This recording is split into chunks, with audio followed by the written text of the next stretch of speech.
Ladies and gentlemen, welcome to Panel 2, Redefining Warfare, Responding to Hybrid Challenges in the Cyber Age. Please welcome to the stage Ms. Nancy Youssef of the Wall Street Journal and our distinguished panelists. Thank you, everyone. Thank you for joining us.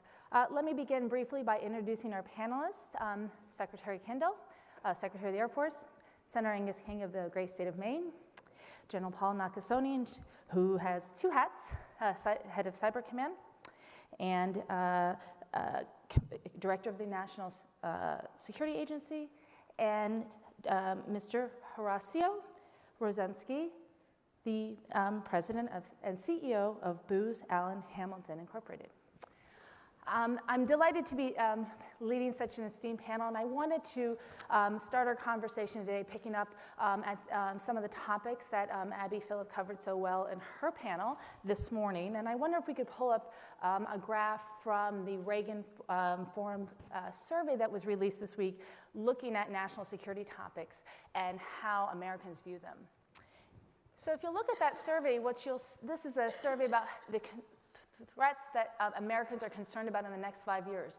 It goes from 2018 to 2022, and you'll see that cyber attacks lead those concerns consistently and really far ahead of any other major national security threats. And so, given that we're going to be on a panel talking about national security, I thought it would be a good place to start to look at these results and ask each of you to talk about how we talk about these issues.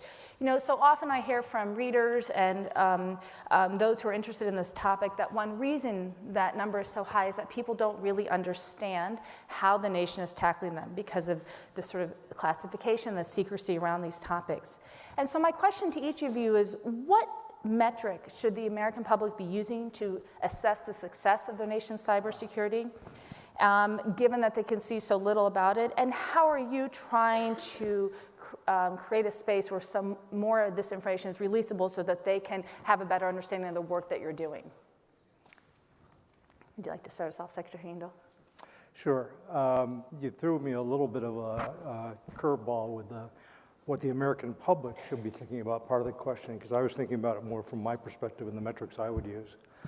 When I look at the chart, it's fascinating because the thing that I think may drive it more than anything else is the recency of events that are in the foremind of the public.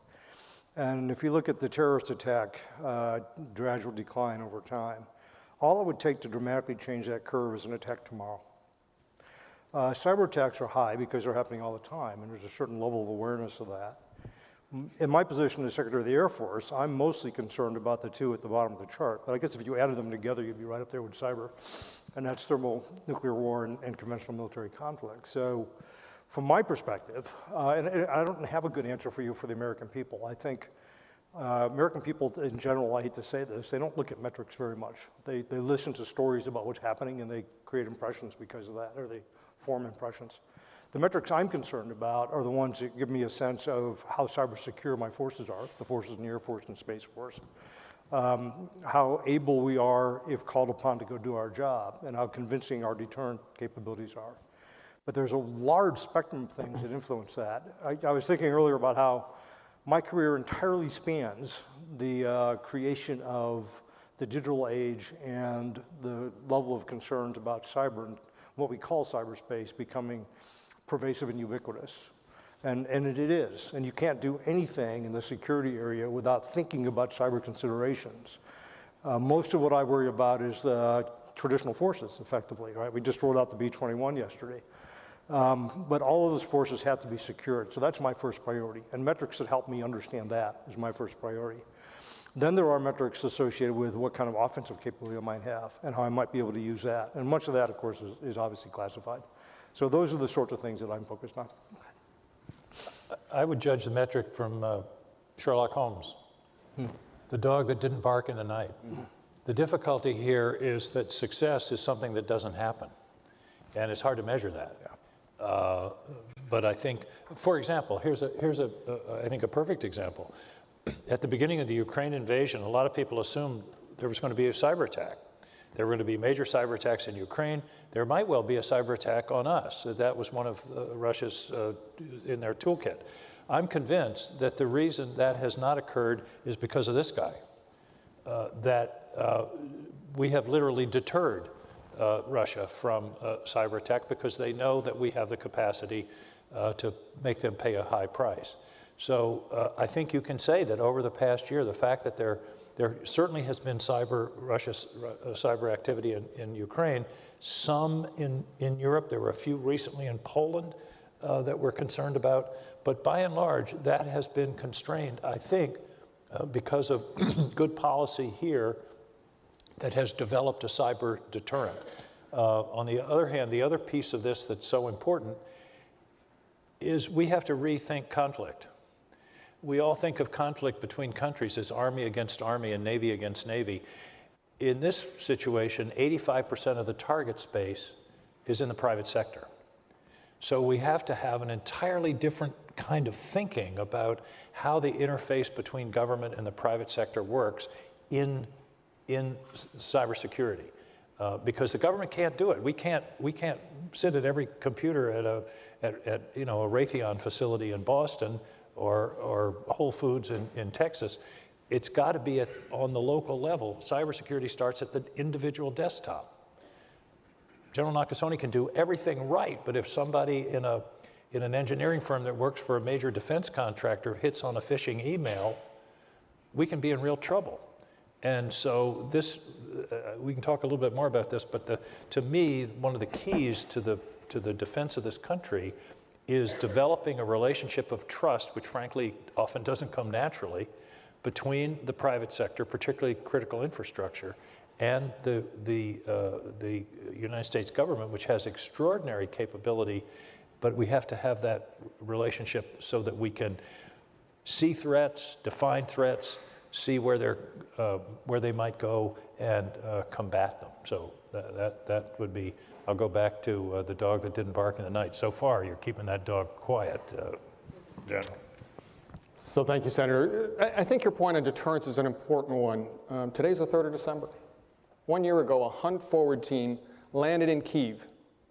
10 people from the Cyber National Mission Force landed there, and the leader of that team called back, and she said, we're going to be here for a bit.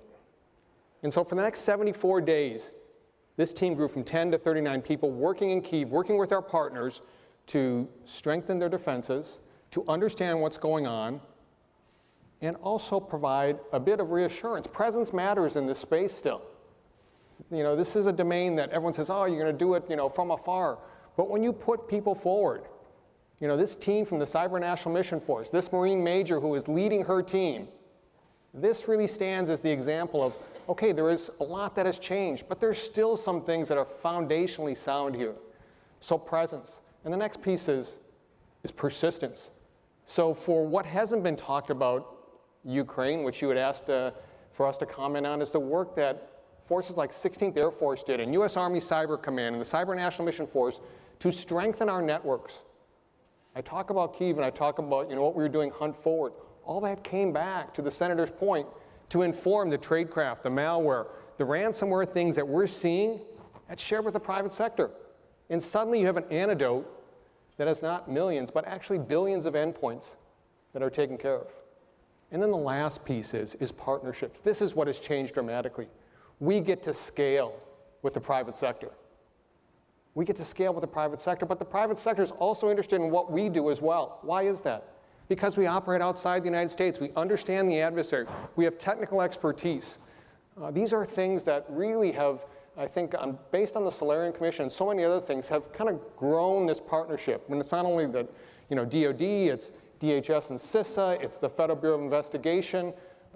That's taught us a lot, and that's just 1 year old. So I see the chart, and I certainly understand it. And I think a lot of that is driven by, perhaps not fully understanding. And I think, to your point, perhaps more of the information that we can share is also a good thing. So good morning. I'm not a warfighter. I'm not a policy maker. I'm here as an industry person.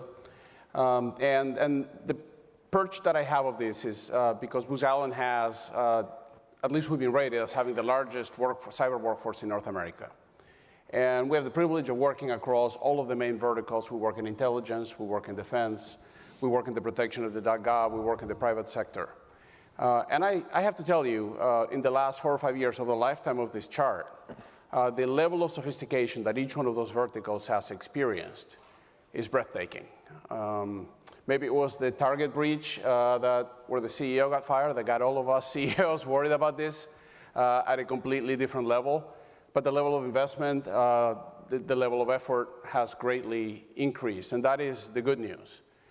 The challenge continues to be at the seams, at the intersections of all of those elements, whether it's the cyber protection of weapons platforms, whether it is law enforcement, connectivity to the private sector, you name it. That's where, while progress has happened, clearly, more needs to be made. I'll give you a quick example. Something that didn't used to happen 5 years ago that happens now is every time a Fortune 500 company goes to acquire a mid-sized company, they're going to do a cyber due diligence. And they're going to be looking at their cyber program and trying to understand what level of risk they're onboarding onto their own networks. And every one of these due diligences comes back the same way. Underfunded, unsophisticated, lots of holes. And these mid-sized companies, while they may not be as prominent, end up playing a critical role in the supply chain, in the critical infrastructure, and in the attack surface of the nation. And so closing down these seams, making talent, investment, and information travel faster across them is, I think, the next step. I think you all hit on some key points, and I'd like to kind of use a real-world example that happened recently to have a discussion about the effectiveness of cybersecurity. I'll open with you, General Nakasone. We just had a midterm election where there were fears of cyber attacks, and I'd like to get a sense from you what your grade is in terms of how the nation did. There were concerns that China might try to meddle. Were there examples of that? Are there lessons that you saw going forward that you can share with us in terms of cybersecurity and elections? So this is our third election at U.S. Cyber Command, the National Security Agency. It began in 1820 and now 22. Bottom line, a safe and secure election. But it's a safe and secure election because of a whole of government effort. It's not just us. It's the fact that the Federal Bureau of Investigation, CISA, state and local levels are all tuned into this. What should we think about it? First of all, from 18 to 22, we've seen the threat expand. So in 18, we called ourselves the Russia Small Group, but it expanded from Russia to other countries. The second thing is that we continue to see information operations done from throughout the world, outside the United States, that we are tracking. The third thing is it is interesting just to see the role of private sector and academia. And let me talk about academia for a second. That is developed a level of expertise that really understands what's going on. And the last thing that I would say on this is the fact that what we have learned is that our recipe for success hasn't changed. We generate really good insights. We share intelligence and information with the FBI and CISA, and then we take action against adversaries that are going to try to do us harm. We've done that since 18. We're going to continue to do that in the future. Very, very proud of the work that has been done. And I think that if we've learned anything, it's more partners are better. And being able to get to a larger scale in terms of what we're being able to expose, what we're being able to share, what we understand, that's success. When you say safe and secure election, I want to make sure I'm understanding that correctly. Are you defining it because that cooperation that happened, because you were able to thwart new threats? Can you give us a sense what safe and secure election, as you define it, looks like? So safe and secure election for us is the absence of interference in our elections. And so again, the responsibility, the lead for that in the United States, obviously is DHS, CISA, and FBI. We play a supporting role. And that's what we do. Okay. I wanted to go to a topic that came up throughout our opening statements, and I imagine will come up through today in general, which is Ukraine.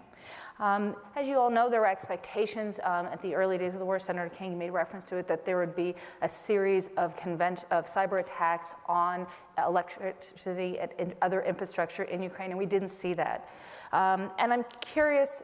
We saw it, but we thwarted it, right? I mean, they were trying. They were trying, and so here's another interesting point. You asked, what's some other facts that I should talk about that perhaps haven't been exposed? The past year, the National Security Agency has released 24 different cybersecurity advisories, unclassified. Things like last January, this is what to expect in terms of Russian attacks. That's released publicly, and so you say, hey, that sounds a little different. Yeah, it's tremendously different because we operate in a space, to the senator's point, where almost 90% of the critical infrastructure is controlled by the private sector. That's how we communicate our message. Well, I want to come back to that, and then we'll go to Ukraine. But to Secretary Kendall's point, the idea of sort of the story that the American public should know. You mentioned these reports, but my sense is, in talking to readers and listening to readers, is that they don't quite understand the story. So how does that thread those reports that you referenced to the story that you think they should know about cybersecurity, how they should be thinking about it? Pointing at me? Yeah. I think, first of all, they should understand that we can provide reasonable levels of protection against cyber attack if we make the efforts to do so. I think Senator King and his work with the Solarium Commission was really very, very professional and really laid out a number of the things that we need to do across the spectrum of things that we need to do, not just the military. And I think from my point of view, for military systems, if we pay attention to them and if we put the resources into them, we can be reasonably cyber secure, but we have to do that. You have to accept that overhead, if you will, to provide that feature. But the attacks will continue to evolve. They're going to get more sophisticated over time as we build better defenses. And one of the hard things about metrics that came up earlier is there are always unknown unknowns that you have to deal with. So you can have a pretty good sense of what your posture is. One observation is that over the last few decades, our ability to secure against cyber attacks has improved pretty dramatically. Richard Clark wrote a book a couple of years ago, talked about this, and building in resilience. You're never going to be perfect, but you can be highly resilient, and you can be at a point where even if you get an unexpected attack, you can recover.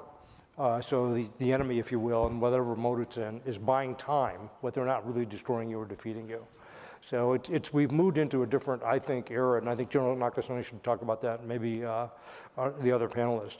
So we're getting better at this. I don't know that I would say the advantage was entirely on the defensive side at this point in time, but it's more so than it was at the beginning of the era of cybersecurity and cyberspace activities. So when a country like Russia, and I think this is a good example, tries to mount an attack in Ukraine, given some preparation, given some effort put into it, you may not be able to entirely defeat that attack, but you can blunt a lot of the impact of it. There's an important point to make that when we're talking about, we're using the term cyber attack, and there are really two pieces. One is denial of service, bringing down the electric grid, those kinds of things.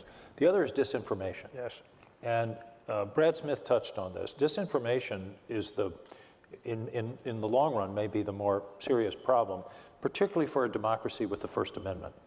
It's a very tricky thing. I don't want the government restricting information. Ultimately, and we thought a lot about this on the Solarium Commission, ultimately it really rests on education. Our citizens have to become better consumers of information and not believe the email that says, you'll never believe this. You know, Obama put all the aircraft carriers in Norfolk so they could be bombed. I mean, I actually saw that email. And we can't, with the First Amendment, we can't restrict it. And what we saw, I also served on the Intelligence Committee during our study of the 2016 election. The Russians didn't invent the divisions in our society, but they'd take cracks and turn them into Grand Canyons. That was what they were, you know, pitting citizens, Americans against Muslims and all those kinds of things.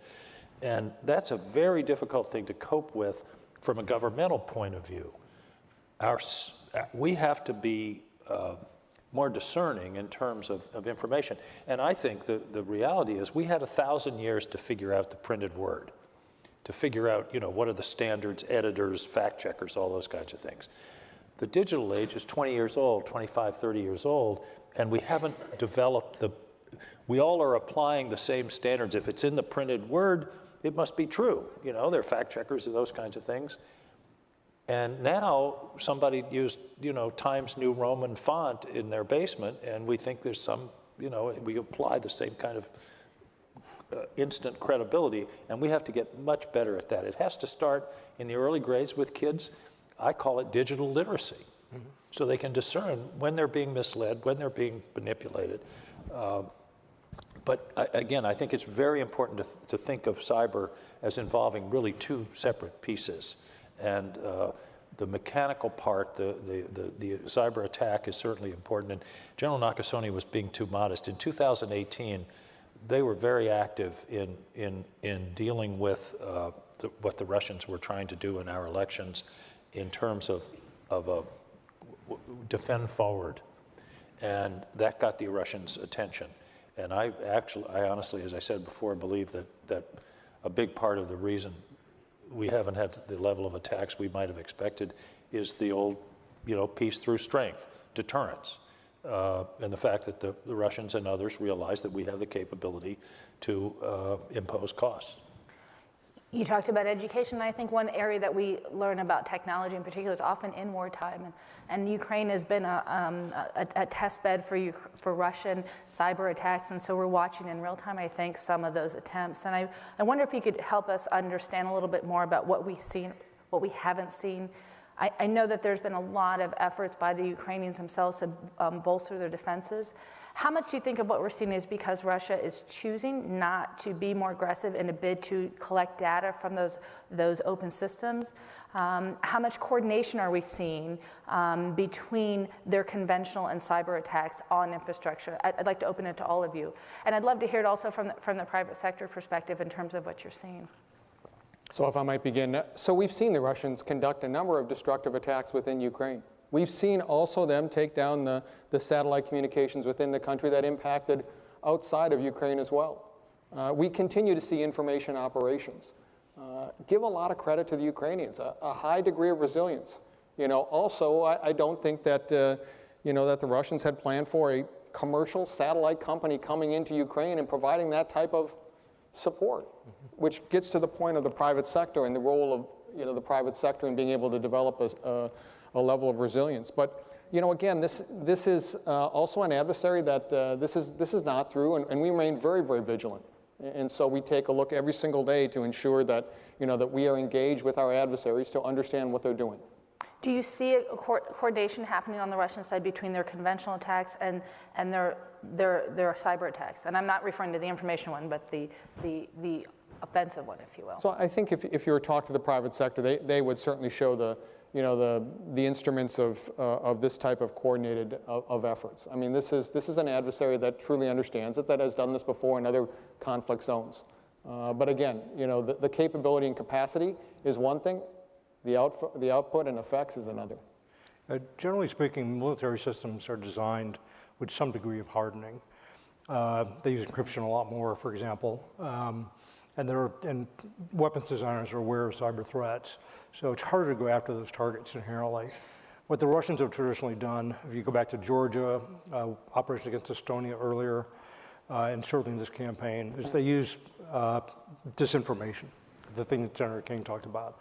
They try very hard to influence opinions, essentially. And when you think about it, Russia is run by a former KGB officer. Now, when you contrast that with China, which is a much more economic focused, the threat from Russia tends to be in the disinformation side and trying to influence politically. The threat from China tends to be, and these are great overgeneralizations, intellectual property theft for a variety of reasons, espionage plus economic reasons. So you get different sets of threats there. There's another category, which is one I worry about more, which is associated with weapons. And penetrating a weapon system is inherently a much harder thing to do. And the Russians have not, as far as I know, had much success with that. Mr. Brzezinski? No, I think I agree with everything that's being said. The big challenge here has been that it's been both conventional and non-kinetic at the same time. Their information operations efforts are extensive, beginning with inside their own country to shore up support for a war they're losing. And in the neighboring countries and extending beyond. I think if you talk about a disinformation campaign, the disinformation campaign within Russia is extraordinary. Exactly. The propaganda, basically. And then as it relates to American companies, I think we have to thank NSA and CISA and the law enforcement agencies for putting forth a lot of information, declassifying things very quickly, making things clear to everybody about what was going to happen.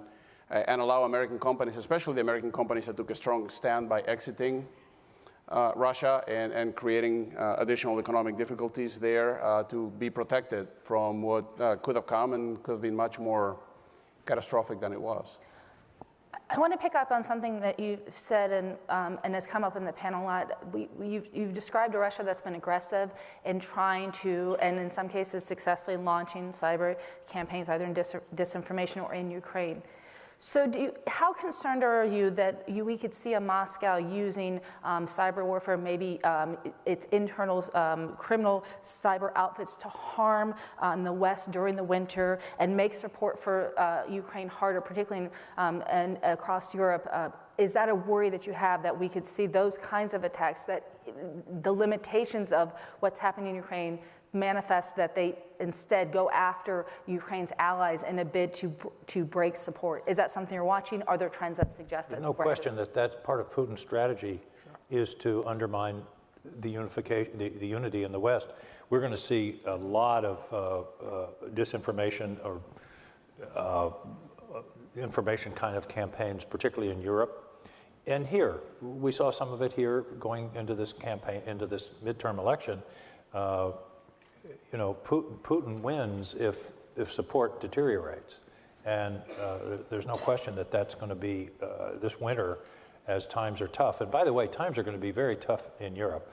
I get a daily energy price brief, and as of this morning, the price of natural gas at Henry Hub is about, the US natural gas price is about $7 a million BTU.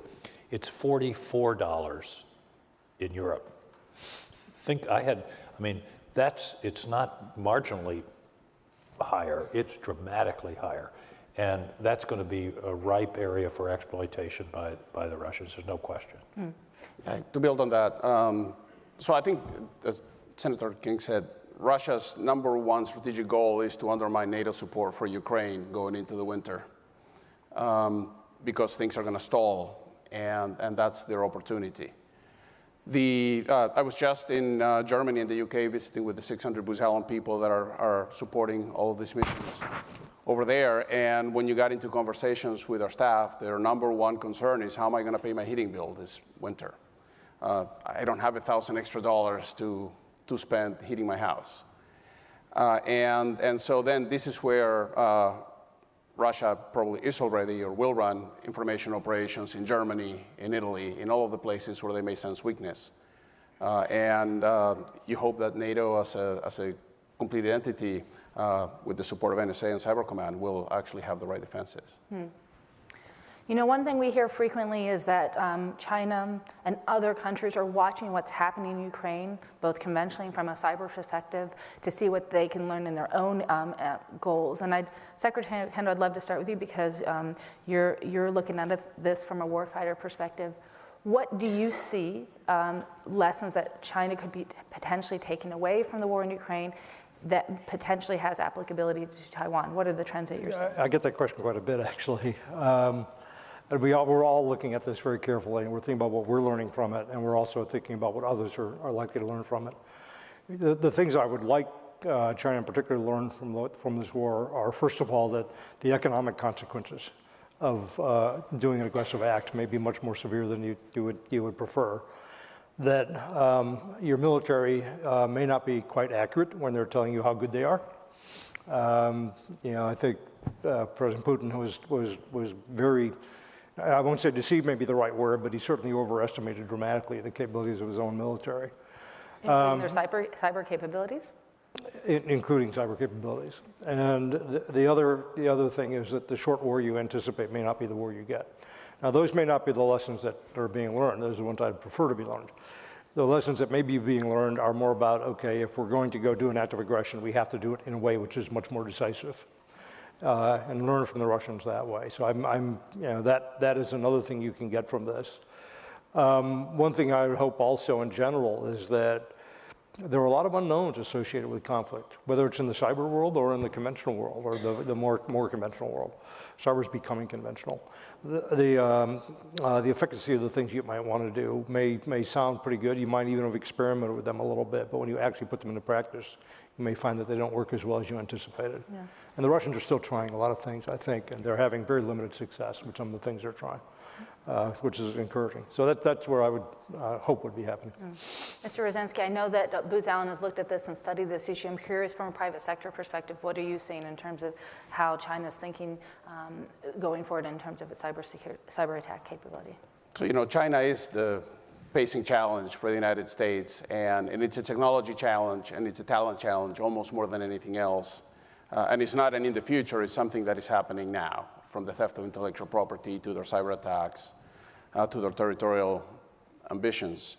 Our cyber team did an extensive study, all open source, on how China goes about cyber, and there's a couple of salient things that I think are pretty important to note. One is that while the United States is still ahead technologically and in terms of capability, they're much more unrestrained. They don't seem to care about getting caught.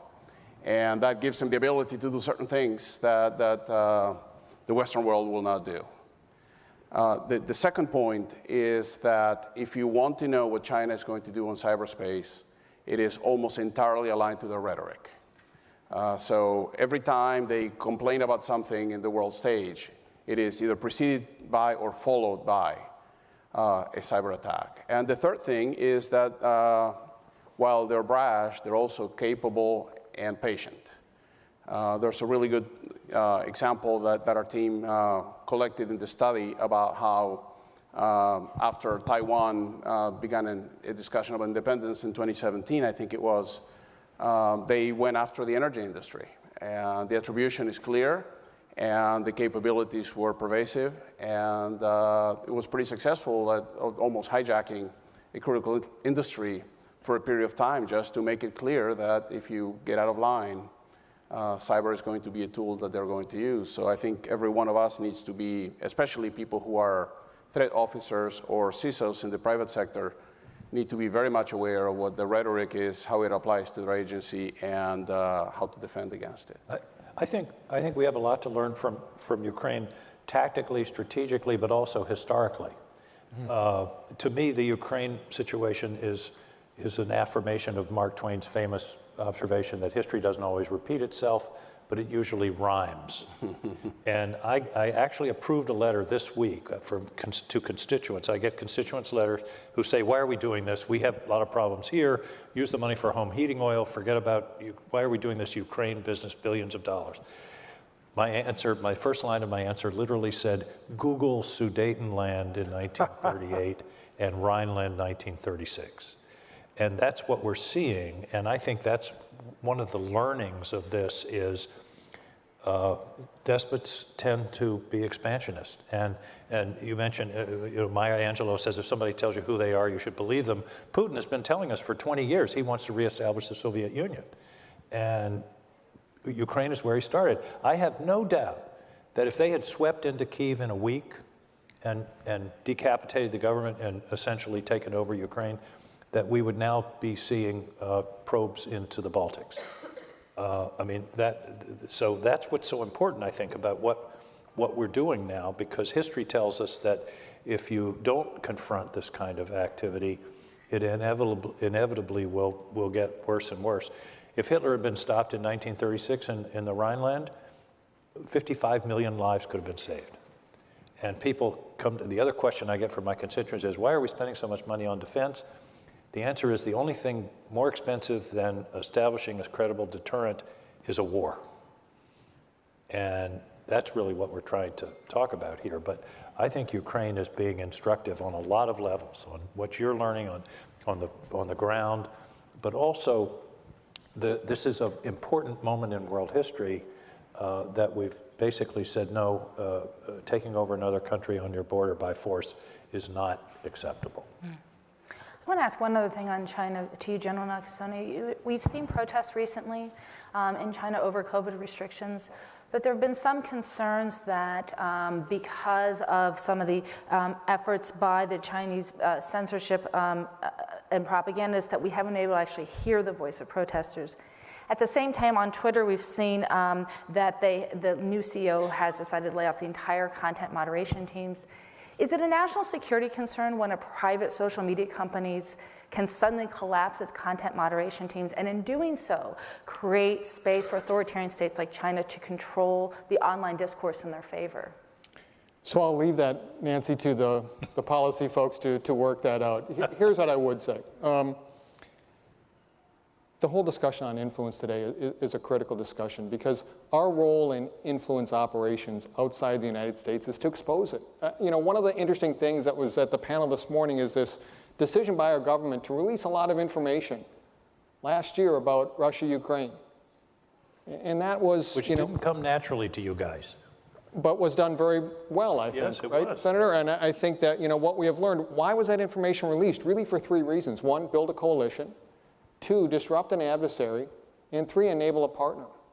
And so if you're Chinese senior leadership, perhaps that's one of the things that you're most concerned about, is what you've seen in terms of that effect that we've been able to have in this type of release of information. Could you see a scenario, though, where it could play itself out domestically, where you have people sort of hijacking hashtag campaigns in an effort to flood out discourse? Is that something you're looking at as a way of silencing protesters even domestically? So again, outside the United States, that's where we operate. That's where our authorities are. And certainly if that's occurring, then we're going to, given the direction of the President, the Secretary of Defense, take actions. I think one of the most serious problems of this moment is the power of a despot to control their population. Yes. It's almost impossible to conceive of a popular revolution that would overthrow the Communist Party in China, even if there was hugely widespread discontent. Iran the same way, Russia the same way. The ubiquitous surveillance, torture, secret police, the technology of repression is so powerful today that it's very difficult to imagine a popular human rights kind of thing that would actually be successful. It's almost inconceivable in those countries, and that's a modern reality. We thought in the 80s and 90s that the internet and fax machines were going to sort of, the Arab Spring, information was going to liberate people, but now we're back to George Orwell, where technology is actually being used more in terms of repression around the world. And that's a fundamental strategic reality that I think is very difficult to cope with. Let me piggyback on that a little bit. I couldn't agree more with Senator King that I am terrified of what a regime can do once it gains control of information with modern tools. That facial recognition, monitoring where everybody goes on their phones, who they talk to, what they say, what associations they have. The tools are just unbelievable for control of a population of society once you get them into your hands. And how to get them out and how to organize any resistance in an environment like that, I have no idea how you do it. But there is another aspect of this, and I think it's that we're still in a free society wrestling with how to deal with this new technology. And analogies you can make are use of propaganda, once upon a time print propaganda. Later, there again, Senator King talked about with the Nazis, use of radio very effectively to influence population. And that's something that's continued. And then later, television, right? So now we've got this new way everybody can self-publish. Everybody has almost infinite capacity to put information out there, whether it's true or false and for any purpose. So we're going to have to figure this out. And while we're a free society, I think we can do that. But we're going to have to figure out what the rules of the road are, and we're going to have to figure out how we're going to enforce them without taking away people's freedom. One of the things I think we're going to have to do is we're going to have to become much more sophisticated consumers. And if you look at earlier attempts to influence human beings through advertisement, commercial in particular, or politically, they were kind of crude. And people became better at understanding what was real and what wasn't, and we're all less, I think, susceptible to advertisements than we might have been once upon a time. A lot of us are still very susceptible to political influence by people we trust, and we're going to have to work on that. I think we have to work on that as a society, or we could go down a road that once we get down it, we get into a position where it's going to be very, very hard to recover. So to build on Secretary Kendall's point, just for context, it took about 100 years from the invention of the telephone until telemarketers started brewing dinner. Took 20 years from the first email to the first spam email. took 5 years from the creation of Facebook to the first pedophile being tried for using social media. These cycles to where new technology has a really good run before malicious things happen to it is really shortening. And so this is an area where private and public sector, we need to learn to collaborate much better in order to try and get in front of all of those issues. Because when we talk about AI, we talk about 5G, we talk about quantum, the promise is extraordinary, and some of the challenges in terms of attack surfaces and so forth are also there and are also real. And we need to get to those issues much faster than we have in the past. But it's somewhat beyond the scope of this discussion because we're all talking about cyber. I'm very worried about other technology-based attacks, electronic warfare. Mm-hmm. All of these fancy weapons we have depend upon GPS. What happens when GPS is knocked, is gone? A simple example, but electronic warfare, hypersonics, directed energy, the history of conflict is often who sees the advantage of technology first. I just read a wonderful article this morning about Genghis Khan was able to conquer the world because of the stirrup. That's right. That was the new technology in 1207 that enabled his archers to ride and shoot at the same time. And that technology, and then you flash forward to the Battle of Agincourt and the longbow, radar in World War II. We've got to be thinking broader. I mean, cyber is clearly an important piece of battle space, but so is electronic warfare.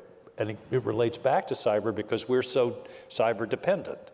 The good news is we're the most wired society in the history of the world. The bad news is we're the most vulnerable society in the history of the world because of that. So I don't, in 10 minutes, don't want to get into electronic warfare, but it's something, we got to think of this as a broader sort of technological-based challenge. I'll piggyback on that also. I've got Chief Brown here from the Air Force, and I think Chief Saltzman I saw earlier from the Space Force.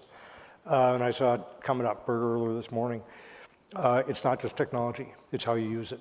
It's how you integrate technology into operational concepts and employ them together. And the changes that Senator King talked about are very real. One that's very apparent in Ukraine, and it was apparent earlier in Nagorno-Karabakh, is the use of unmanned systems of autonomy and how much that's changing future battlefields. So we've got to understand these technologies, and then we've got to understand the optimum military application of them and get there first. We're in a race there just as much as we are for cyber.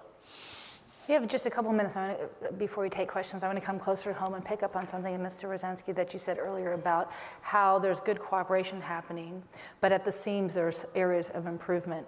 And I think what you're really talking about is structure. And right now we're having an ongoing discussion about the structure of Cyber Command and NSA.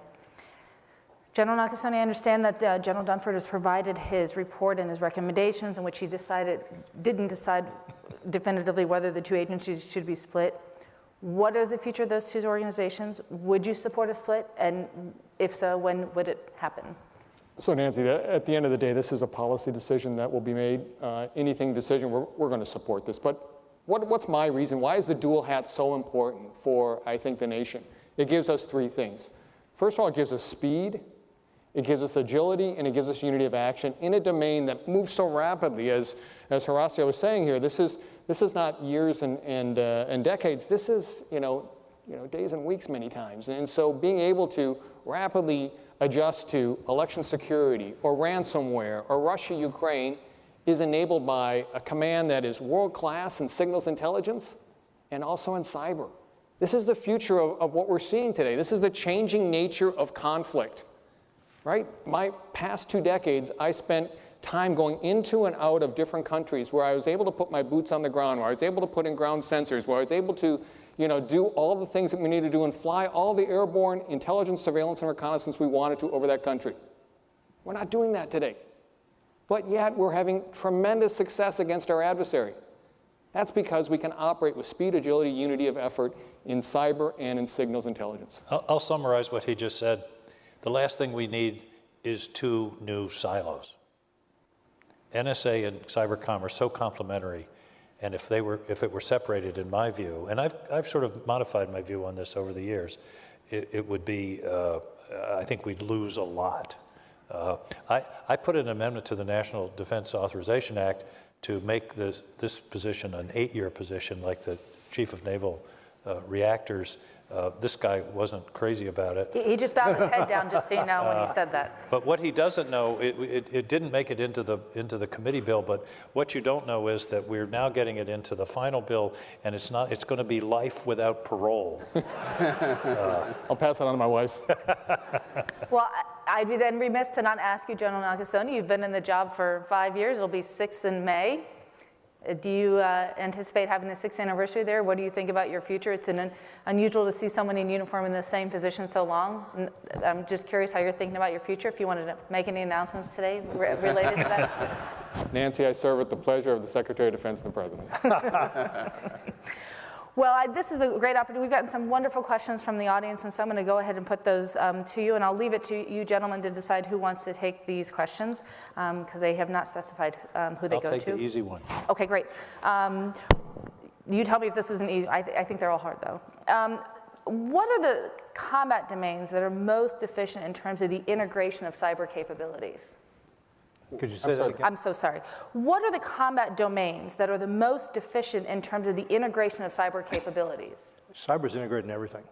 You can't fight in any domain. You could argue perhaps undersea maybe, but we take it as a given now that cyber considerations have to go into anything we build. And any warfighting concept that we think about, we have to think about cyber operations as part of it. And one thing that I think is true when you talk about both deterrence and you talk about actual warfare is that the integration of cyber with operations really amplifies the strength of both. And you have to do them together. If you try to do either one independently, you're probably not going to be successful. I mentioned cybersecurity earlier and the importance of that. You can't design anything without hardening it against cyber attack. You also have to think about all the things you depend upon. Some of you in the room probably are familiar with the operational imperatives that we've been using in the Department of the Air Force for the last year or so to kind of organize our work and define the capabilities that we need. One of them was essentially about cybersecurity. It was about investigating all the things we depend upon to go to war. That's our personnel system, our medical system, our transportation system, our logistics system. A lot of these things are connected to the commercial internet, and they're part of the national infrastructure. So you have to think about all those things, as well as all the weapon systems you build and everything they're connected to for any function that they happen to have, including, for example, maintenance. So it's a ubiquitous problem. It cuts across everything. And there's no part of warfare that I can imagine where the use of cyber can't potentially enhance the other things or strengthen the other things you're trying to do, and vice versa. So you have to think about them together. It's inherent now in everything that we're doing. And that's a transformation in the last 20 years, so I would say. So I think we're relearning, after 2 decades of violent extremist organizations and counterterrorism, the importance of encryption.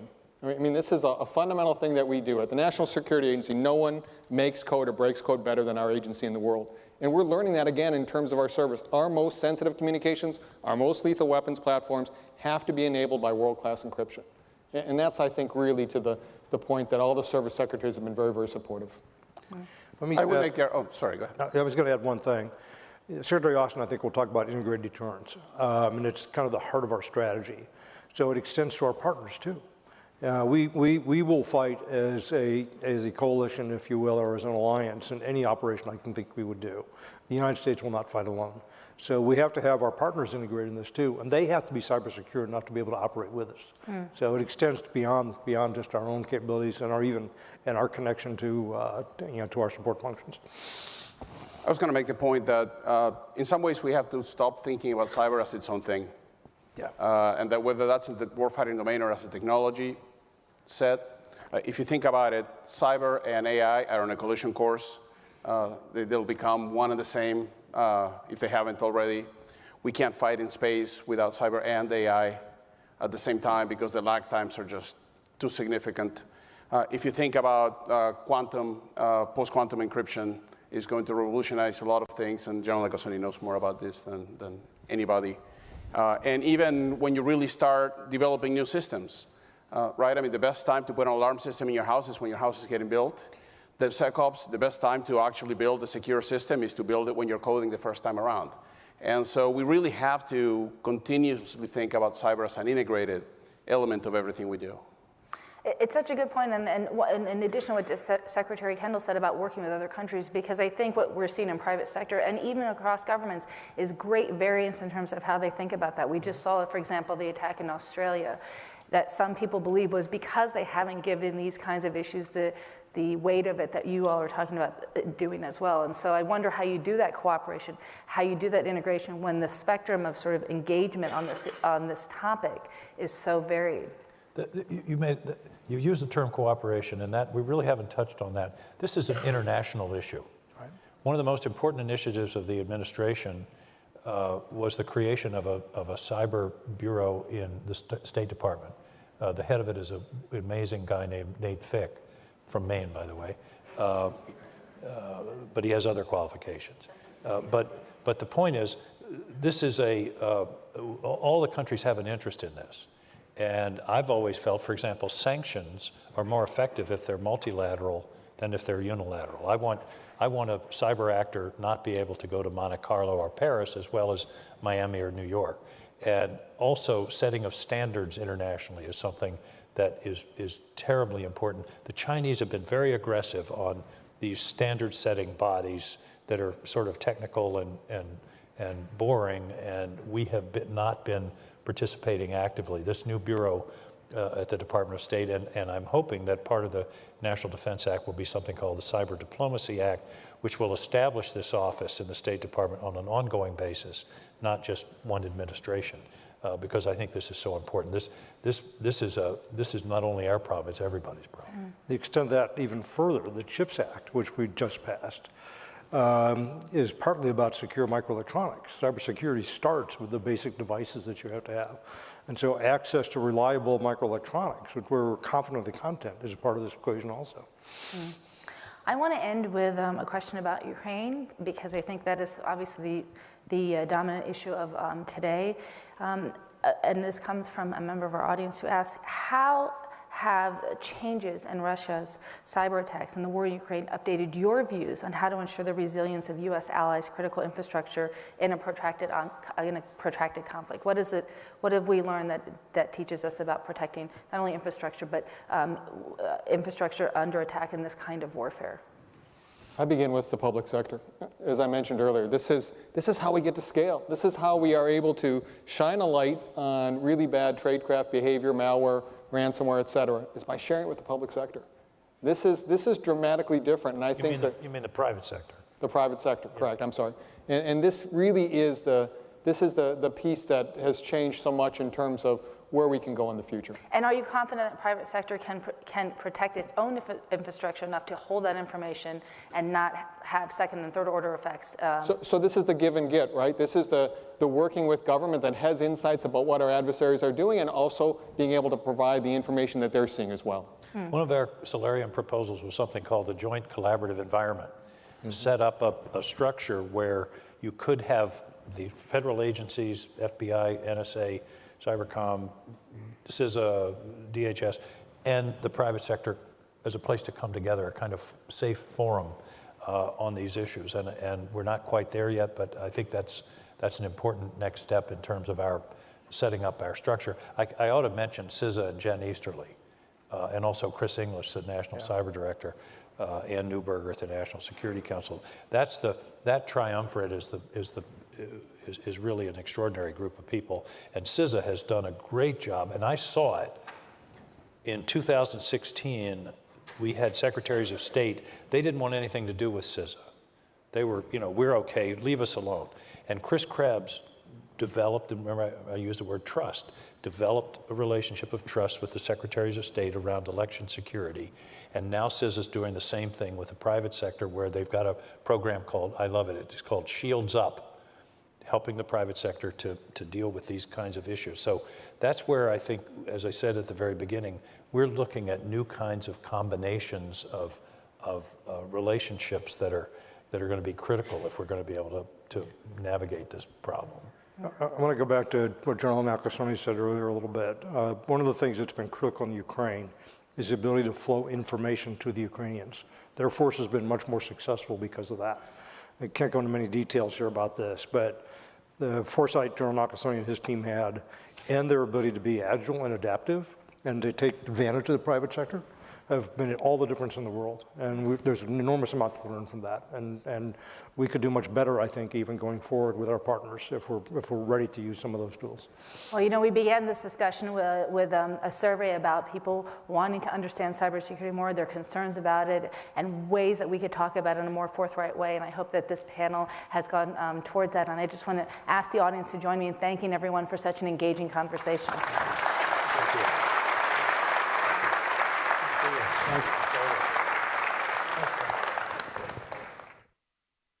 Ladies and gentlemen, this concludes panel 2.